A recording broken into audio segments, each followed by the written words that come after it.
Today on the Extra Podcast, we are switching it up. I am talking one-on-one with Pastor Jeff about the year that was, the highs and lows, the ups and downs, both in his personal life and in the life of this church. We also hear his heart going into the new year and what is to come. Enjoy the episode. All right, so Jeff. Adam. The Christmas season is almost over, I think. Well, we're reaching its pinnacle, right? Yeah. So you've been spending a lot of time preparing sermons and diving deep into the Advent season. As you do that as a pastor, what things have been fresh on your mind in your daily life, in how you are living with your family, in your extracurriculars, and all the things that are happening? What is jumping out at you from what you're studying for a sermon, and what are you really pulling out and bringing into your life this season? Well, the series that we did this year was especially focused on the hope, peace, love, joy, those sorts of things, which is interesting to me because if I were to tell you this last year, if there were words that came to my mind about things that I struggled with, it would be joy and peace and hope, which is funny. I mean, I find that providential that God has made it so that I've been studying some of that stuff or thinking about it. And so it's been very helpful to me to revisit it. I actually, I know that there's a lot of people who are talking these days about how you don't want to look past the first Advent to the second. You know, the second Advent, Jesus is returning, right? So the first Advent is when Christ came in the incarnation, and then the second Advent is his glorious return. But I've noticed, and I agree with what they're saying to some degree, we can sometimes look past the incarnation and not focus heavily on it and only see it as a signal to the second coming. But I have been very compelled recently about the second coming of Christ and the Christian hope. And maybe it's just because so much of what the Bible talks about in having peace and joy and hope revolves around the new heavens and the new earth, that I've been really, that's encouraged me a lot. So that's what I've been thinking about. And even my family, I've been...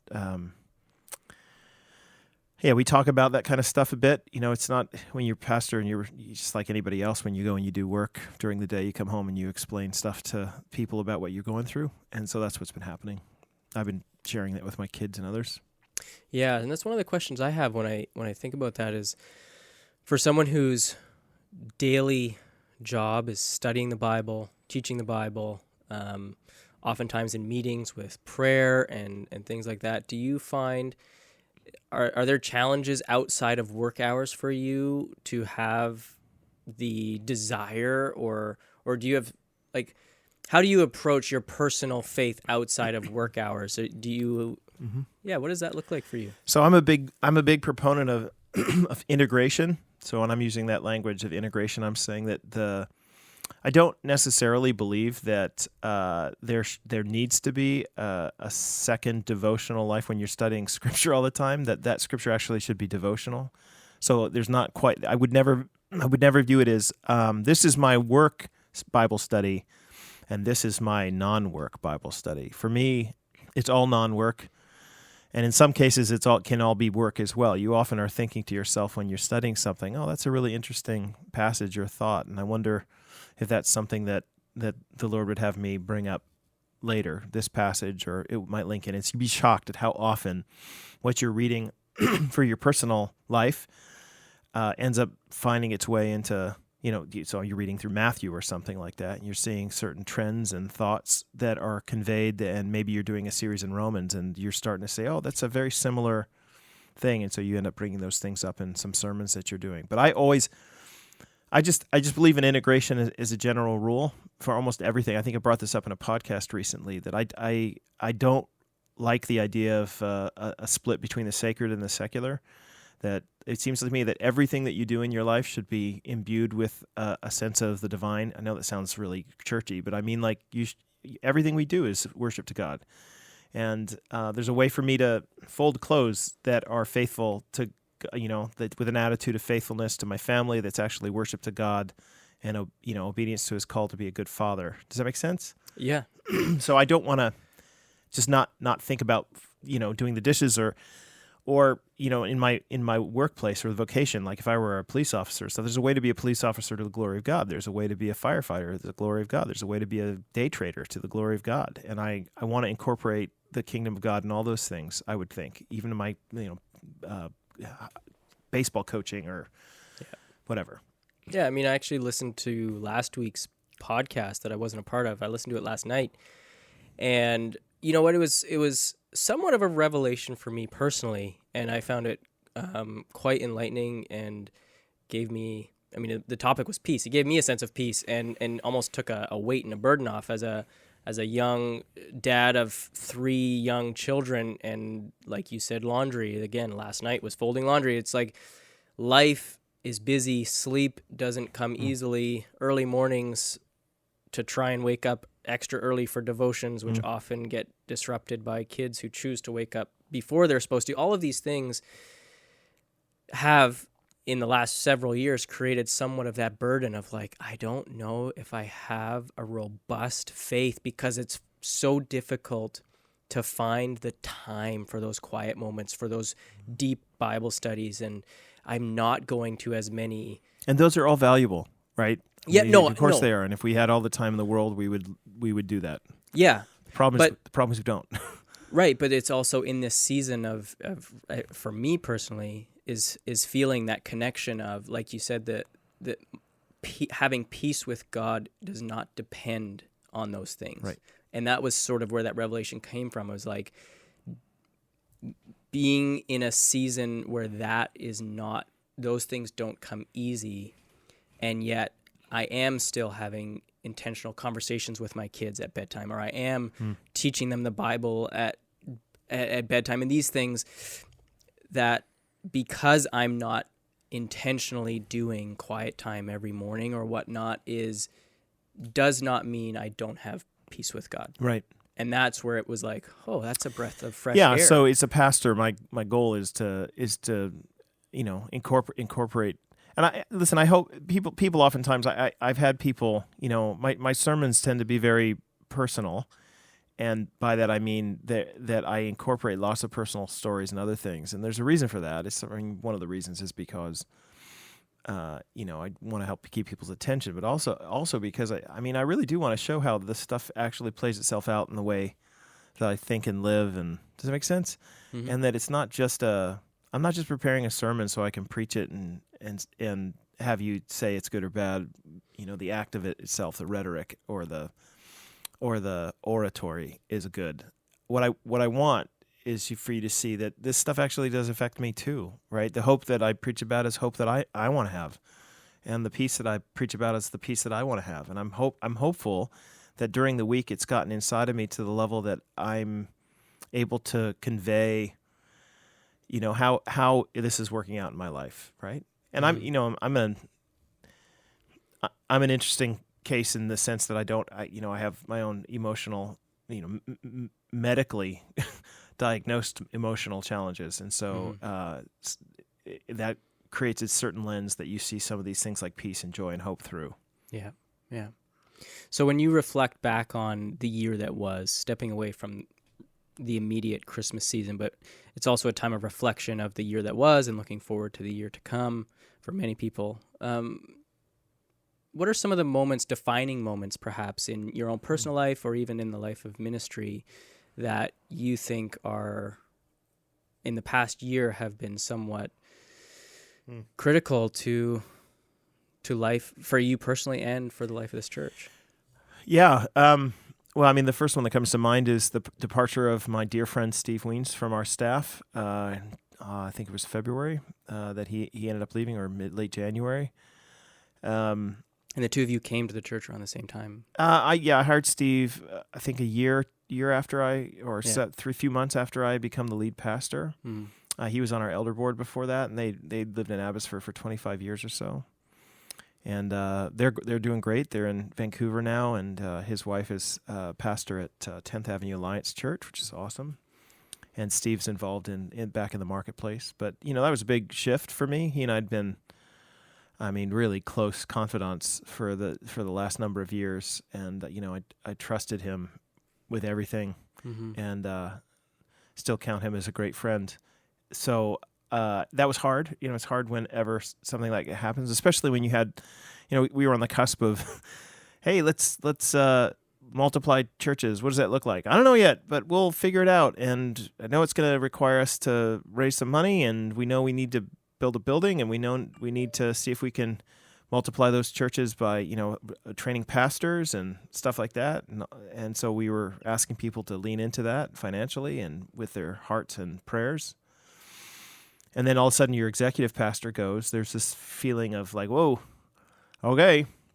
But you know what? The Lord's been super faithful. And that process of transition, it goes to show you that the Lord it always goes before you in ministry, in all of our lives, right? So we looked around and we realized that we had the people already kind of here who could fill the roles in ways that Steve was, it was very easy for Steve to get tired because he had just so many things he had to take care of. And so now we've split that role into basically two pieces and then added a third with Mark Birch here to take care of some of to all the multiplication and leadership development stuff. So it's turned out really well, but yet at the same time, there's still bittersweet, right? Because on the one hand, it's turned out really well and you can see the Lord's hand in it. And yet on the other hand, bitter because, Steve, I love him and loved working with him and will forever count him.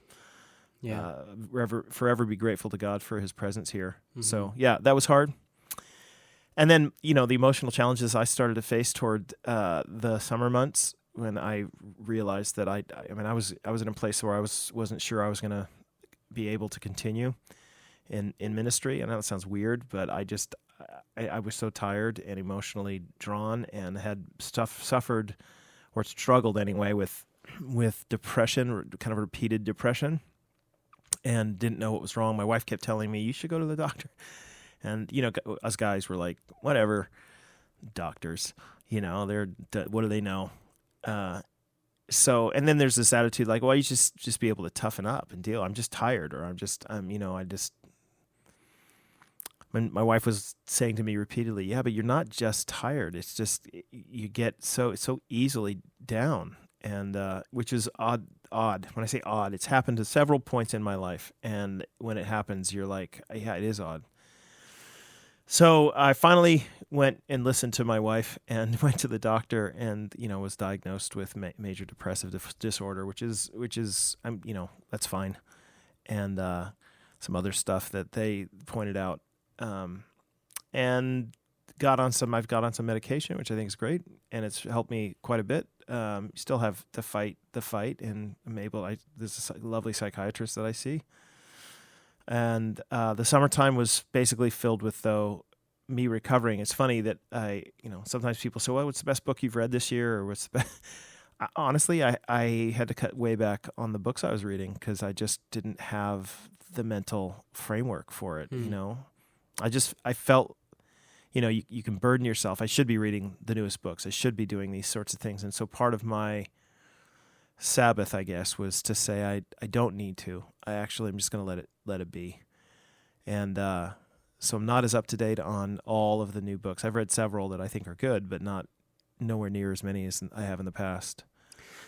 So yeah, that's happened. And then this fall, the whole, especially Mark Birch coming along and the multiplication stuff and some of the conversations I've been in regarding church planting around Canada, man, I'm just so excited about that. If I could have had everybody on my shoulder, if we'd done the Instagram live stuff, then it would have been fascinating. People would be really buzzed by all that. And I'm hoping, along with you, Adam, that we'll be able to convey some of the excitement around that in the days ahead. I'm also excited about the building and the possibility that we have to be moving forward with that, and how the Lord has gone before us in that and has provided some really cool ways to show us that this is the right time and this is the right move. So I'm, I am ending this year in a better place than I have ended probably any year of ministry I've been at Northview. And a lot of that has had to do with just, addressing some of the mental health issues, emotional health issues that I've been dealing with. Did you find a difference in your prayer life or your spiritual life or even your thoughts when you started to just pull back from reading and studying and taking yourself away from some of those commitments? Was the Lord saying anything to you, or revealing anything, or like what was? So, well, maybe it is a revelation. I don't know. I will tell you this, that I have come to realize that I don't. God doesn't love us because we're so good at stuff or because we work really hard at things. Should we work hard? Of course, of course we should. And that's not my problem. I hold myself to a standard that's really probably beyond anything accomplishable.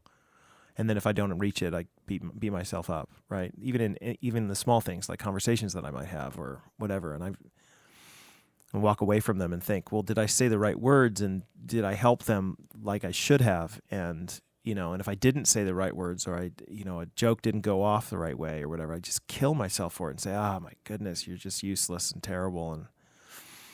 And I've come to the conclusion that it's okay to just be 70% good at something or 40%. Do you know what I mean? Like it's okay. It's okay. And I want to be 100% good at everything. I'm not 100% good at everything. Yeah. And it's okay to be that person. So I'm 47 years old, and I hope I'm getting to the point where I'm recognizing what my limitations are, what I'm able to do. I mean, I know I'll let people down over and over again, and that's the challenge that I have, because I don't want to, and yet at the same time, I just know by the nature of who I am and my limitations, and I will. And I'm kind of just not worrying too much about it anymore, and realizing that the Lord loves me in even in that. I think as someone that has not been on staff until just recently, but just as someone who attends this church, I think one of the things that's given me great, peace about being at Northview, coming from a church previously that had a pretty nasty falling out with senior leadership, was knowing and having enough conversations with you that your passion for developing leaders who, this church isn't solely dependent on you. It better not be. Right, but you're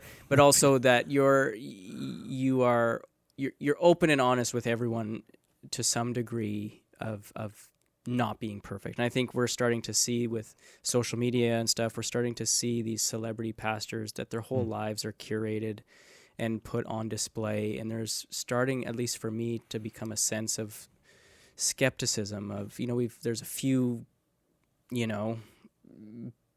big newsworthy, celebrities that have a falling out of the faith, or it's uncovered that something is going on behind the scenes. And so there's that level of skepticism of some of these pastors where everything looks so perfect and put together. And I think for me, I find a great amount of relief to know, okay, our pastor's not perfect, but he knows that. Yeah. And he's supported by so many great leaders, and you surround yourself with great leaders. Right. And I want to make sure that look, there's a biblical kind of example though of Paul saying, "Follow me as I follow Christ." And I think every pastor wants to say, I want to say that. I want to say, look, if you live the life the way that I am living it, it's a healthy way to follow Jesus. I don't always feel that way, but part of my honesty comes from that. I just think that it should be realistic. Does that make sense? Yeah. That I am you, and you are very much like me, and I struggle with emotional challenges, and I struggle with anxiety, and I struggle with wanting my kids to win and not knowing what to say at the sports thing when I or to the principals of the schools, and how do I say that in a way that, and leading staff, or having these having a good marriage. All of that is just the stuff of life. That's where we live. I think that some pastors in the past make it sound like their lives are just so unique and different. They're traveling all over the world. And they're doing all these grand things. And who's like that?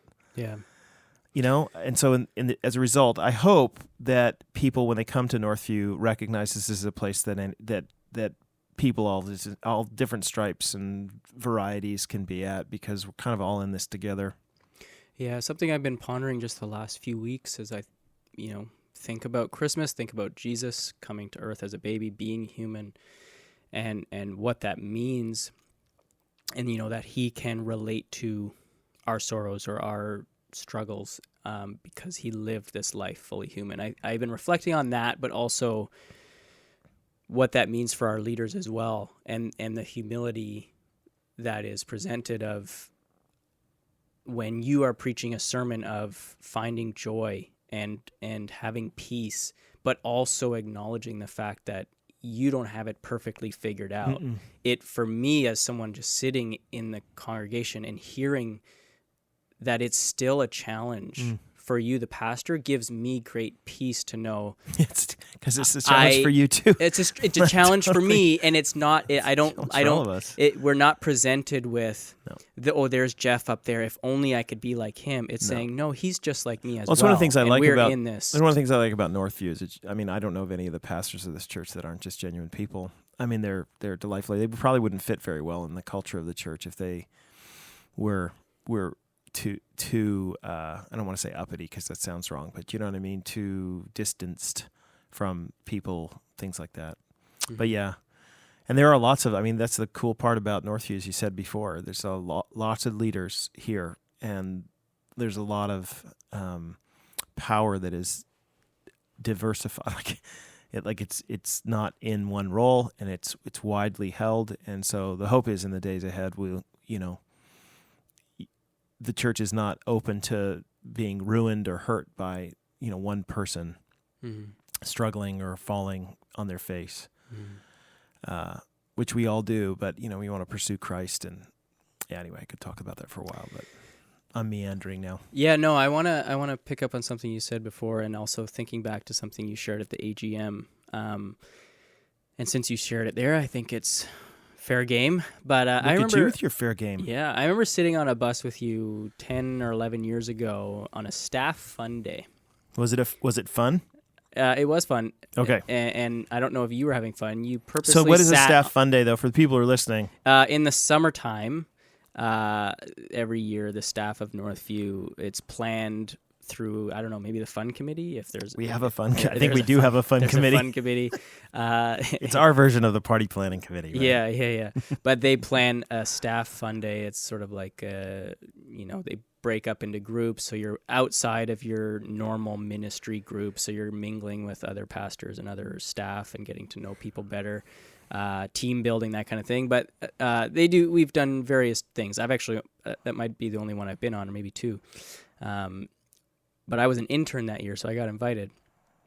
And I sat on the bus next to you. I think you were a little bit like, really? You're sitting near me. You brought a book. That is not true. And you brought a book. And when I sat by you, and I said, this is going to be fun. You're like, yeah, I'm really It was probably a joke, Adam. Anyway, we ended up having a great conversation. And I had recently come to the church in many reasons because I heard you preach at Sola.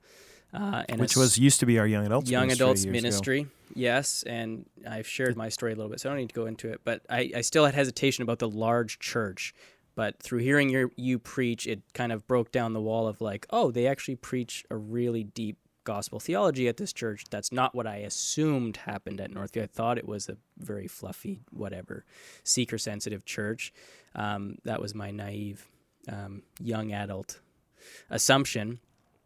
But I think on that bus trip you shared, I don't know what God has for me in my future. Am I here for forever, or am I going to get called somewhere else?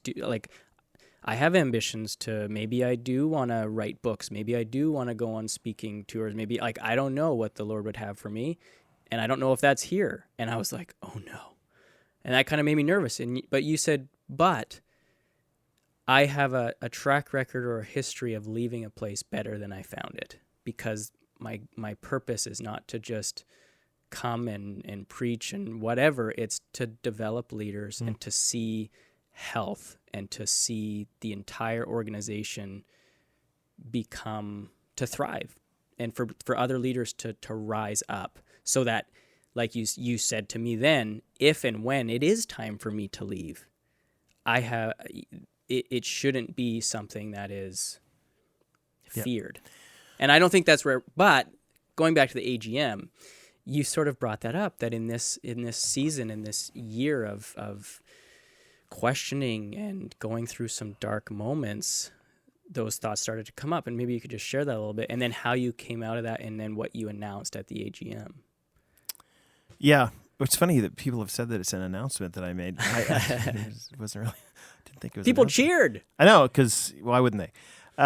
It's funny, too, when someone recounts a story of your meeting that you had 10, 11 years ago, and I remember, I think I remember sitting next to you, and I'm thankful that I said something valuable, or that does reflect I think sort you of also things. said, yes, But Mary Bonnie, she's great. I did. Was I right? Yes. Attaboy. See? Do what I say.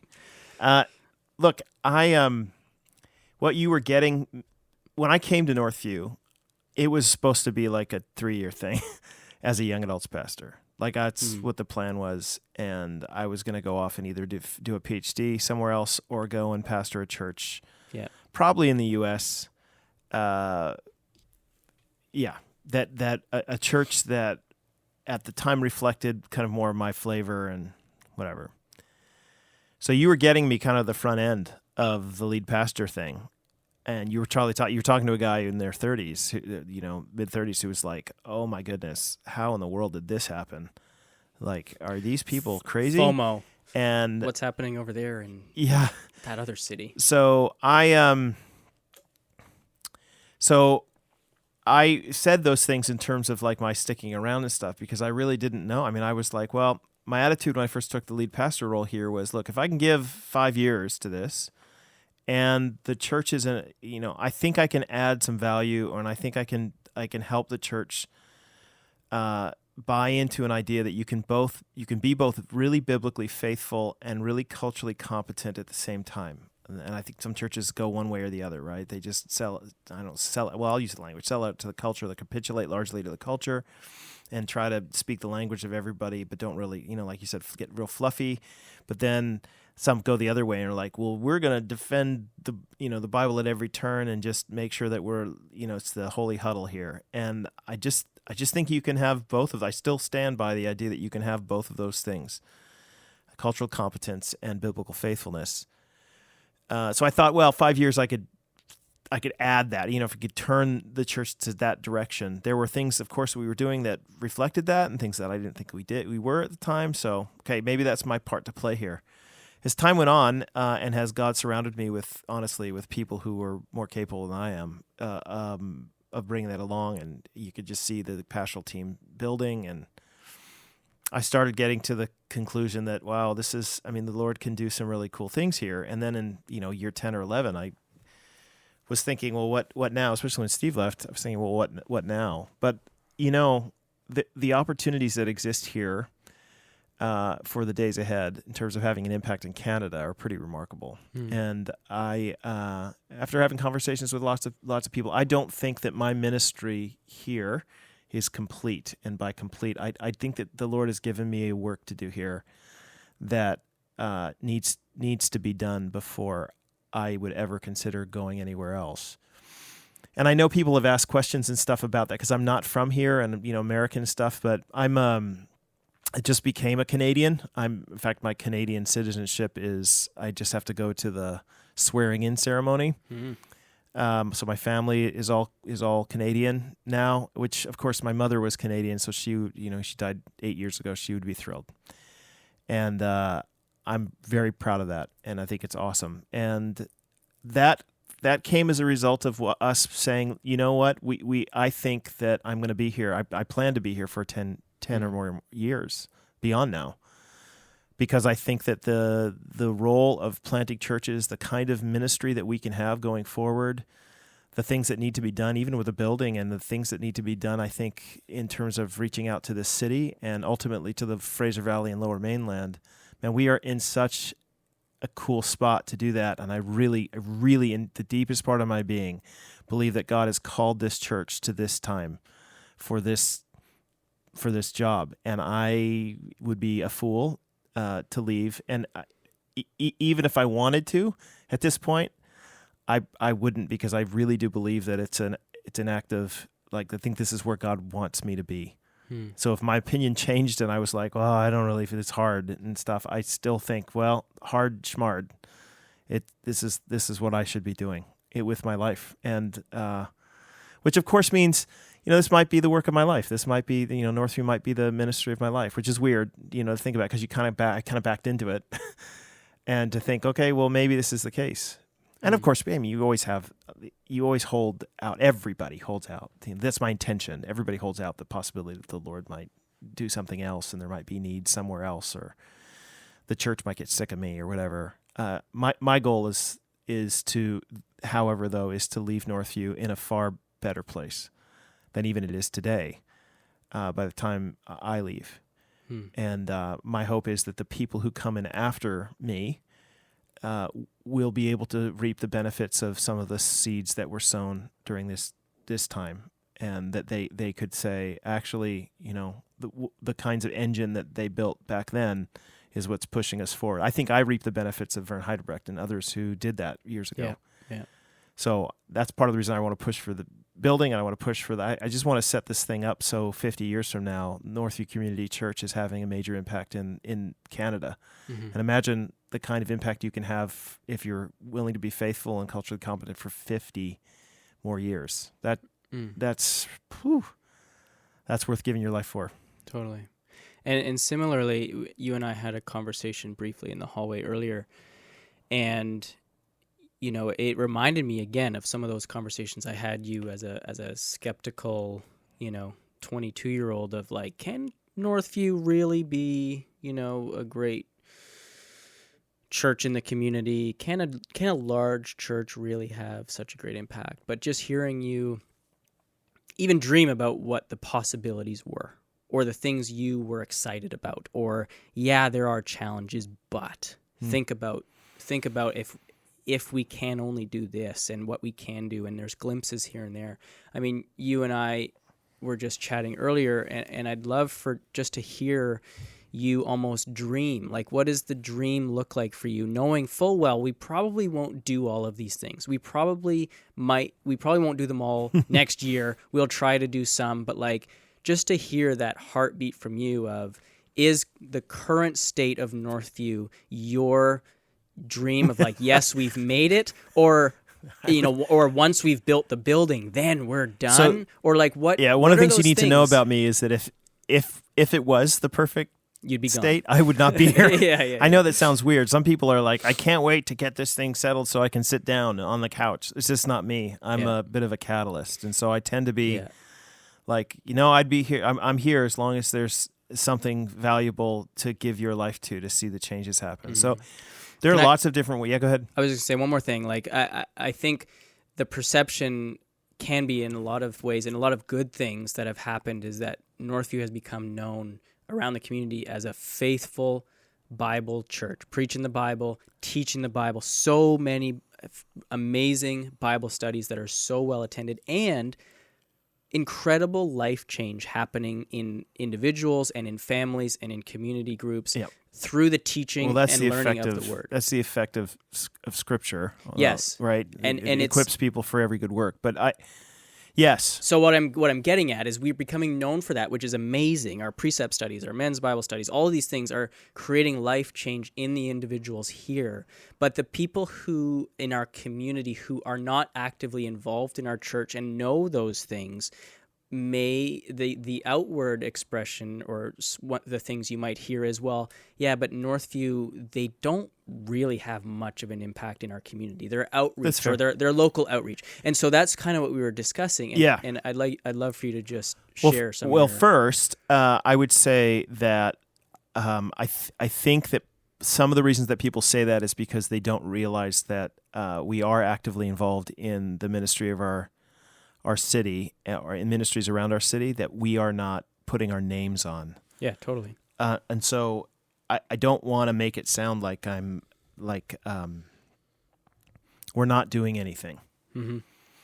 Because we are, and we're involved in, seriously, we're heavily involved in Cyrus Center. I can tell you all the different ways, Cyrus Center and Salvation Army and the Food Bank, and a growing commitment to those ministries and Inasmuch Ministries, and We have interactions with the city. In fact, I have a phone call this afternoon talking to some guys who are involved in the city about different ways that we can be involved. So anyway, what I'm telling you is that we are involved beyond what you might think.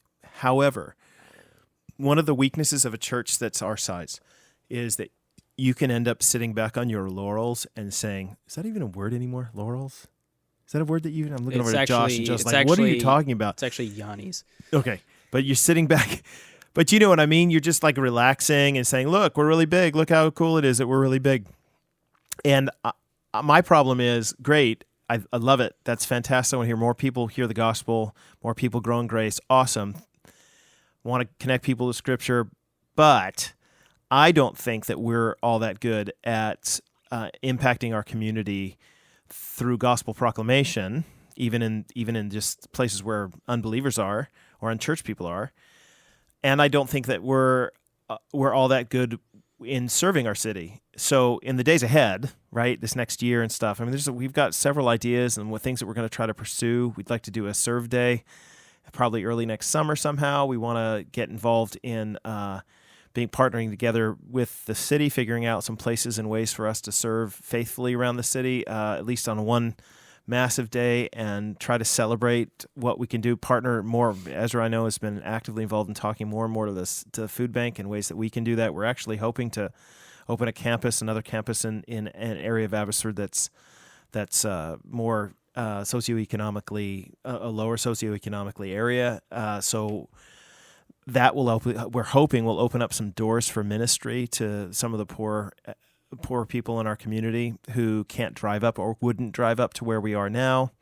So we're super excited about the possibilities that those things would open for us. It's been a long desire of ours to have more of a footprint in practical ministries around the city. And I mean that by like feeding the poor and dealing with some issues regarding the homeless. And so we've been in conversations with the city about that, and the city's actively involved trying to handle some of those things. So we don't want to work at odds with them. We want to come alongside and be a help.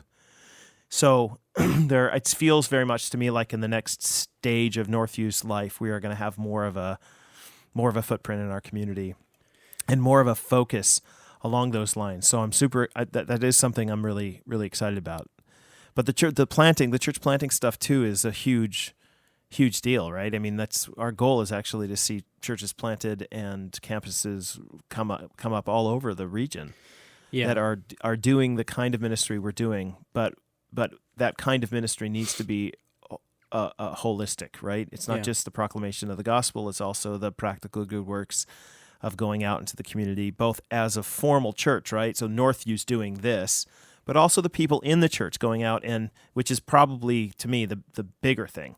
I want to see people in our church living their lives on mission in our community. And by on mission, I mean, like, why has God placed me as being a videographer of this company? Why has God placed me working for the Postal Service? Why has God placed me as a contractor? Why is God, like, what is it that I can bring? What area of kingdom of God can I bring to bear on this thing, on this work?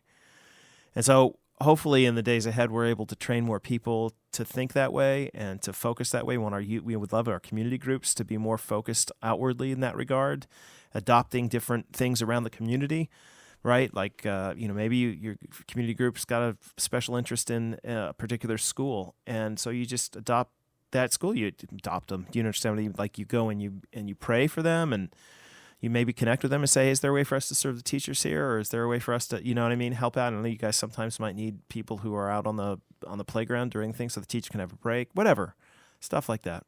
So the days ahead are really bright in terms of the opportunities and the focus that we want to have on those areas.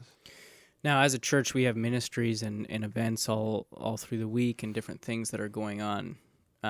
As far as the life of Christians or members attending our church, is it the church's goal that we fill these nights and these things with opportunities so that you have something you can do each night of the week within the church? Totally. Or is there a different goal? This is busy your life. So for me personally, I had to step back a little bit and reevaluate that in this season of my life and say, is it God's calling for me? Is faithful living my life right now Sunday church with the second service of doing Sunday school, so 2 services, and then Monday precept Bible study with homework throughout the whole week, a Tuesday night community group, and then holy cow, Adam, that's a lot.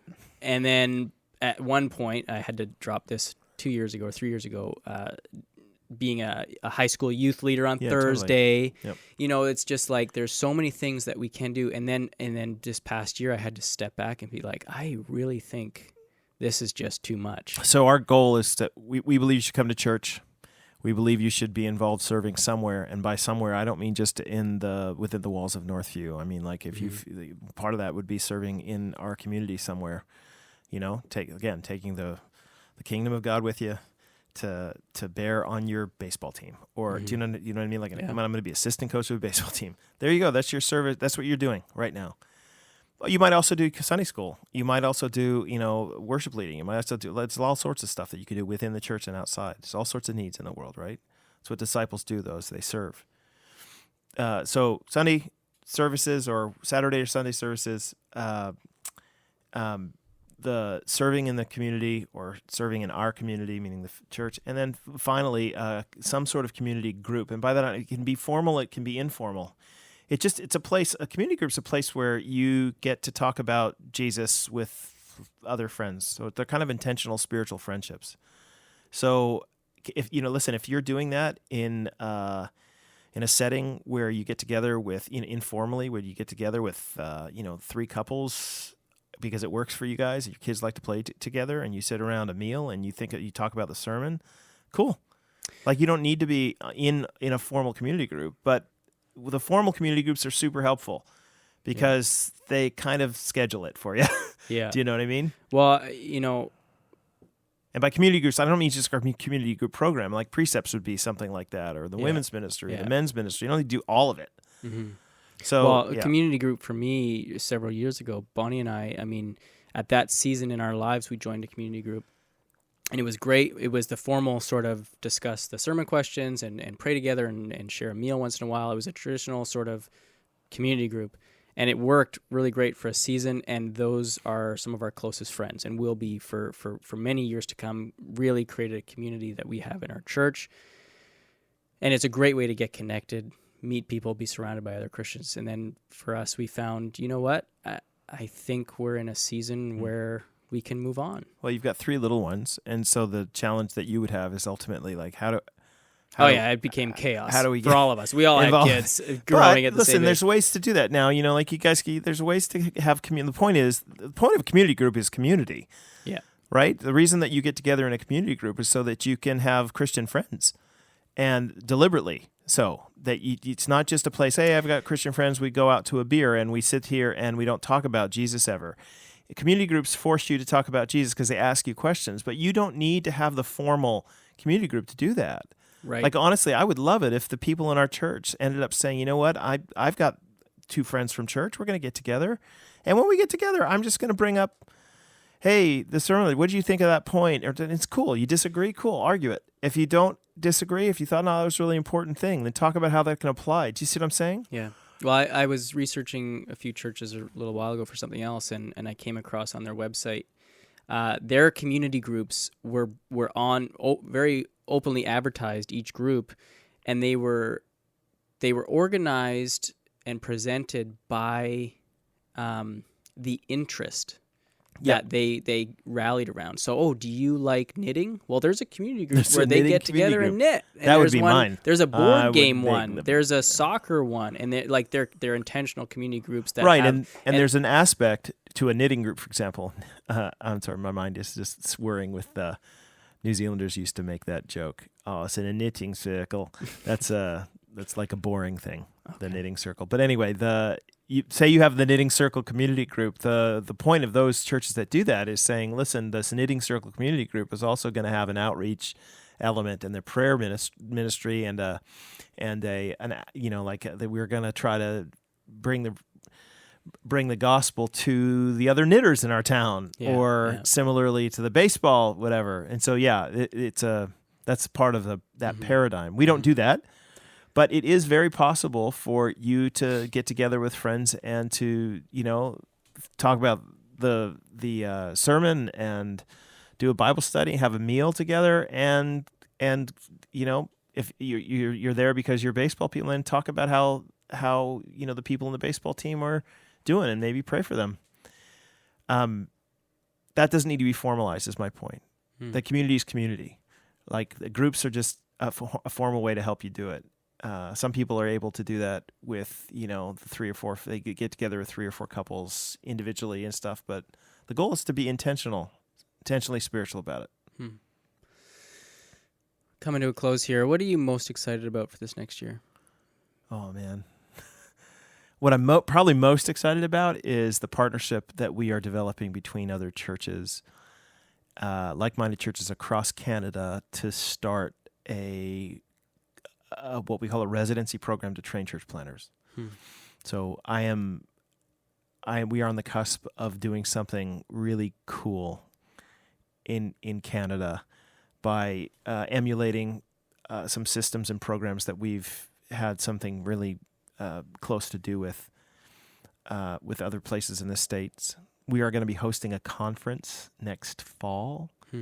And by hosting, I don't mean at our building. That Northview, along with a couple other churches, are hosting a conference at Westside Church in Vancouver, where Tim Keller is going to be the speaker, and that's going to be along the lines of launching a church planting partnership with other churches that have a view to see Canada transformed significantly, or at least Canadians transformed significantly by local churches, gospel preaching local churches in their communities.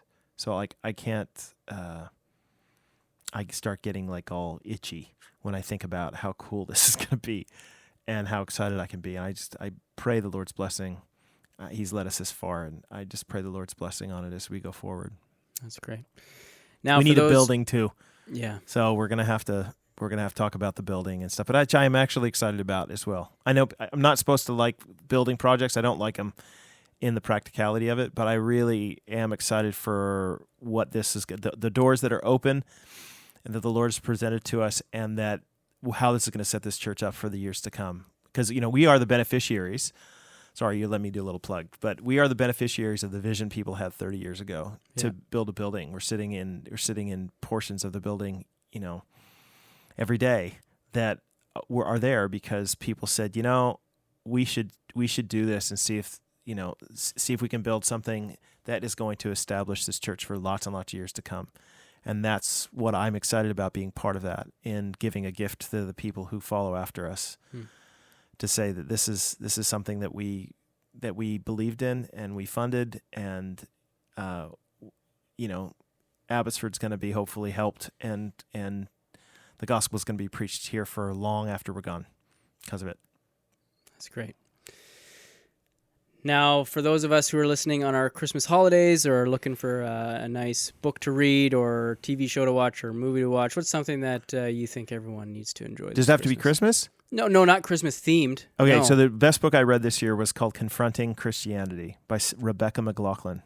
It's fantastic. It's a book that if you're interested in, apologetics is kind of the subject of it, but it's actually more, it really does interact. She interacts really well with chief objections to the Christian faith, both within and without the church. And it's awesome. It's a great, great, great book. Rebecca McLaughlin, Confronting Christianity. All right. Buy it for your friends and family for Christmas. Oh my goodness, I should get a cut from all of that. You just might. All right. That's all the time we got for today. Thanks, Merry Jeff. Christmas, buddy. All right. Bye. Thanks for listening. We hope to see you for one of our many Christmas Eve services at one of our campuses. All service times are posted on the homepage of our website, northview.org. Merry Christmas.